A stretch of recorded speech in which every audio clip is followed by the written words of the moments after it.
उद्या दुपारी बरोबर आम्ही 3ची वेळ देशाचे पंतप्रधान नरेंद्रभाई मोदींच्या सभेची दिलेली आहे। 3:30 वाजता स्वतः मोदी साहेब या ठिकाणी उपस्थित राहतील आणि साधारण 4 वाजता सर्व जनसमुदायाला संबोधित करतील। आज या ठिकाणी साधारण 1.25 ते 1.5 लाख लोक बसून उभे राहतील अशा प्रकारची व्यवस्था या ठिकाणी आहे। आम्ही 1 लाख जवळजवळ खुर्च्या टाकलेल्या आहेत। दुपारी 3ची वेळ असल्यामुळे या ठिकाणी आम्ही पिण्याची पाण्याची व्यवस्था आणि उन्हापासून संरक्षण मंडप देखील टाकलेला आहे।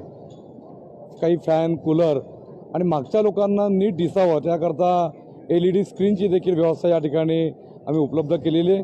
कारण मागच्या वेळेला दोन्ही वेळेला फडके मैदानावरती मोदी साहेबांची सभा झाली होती।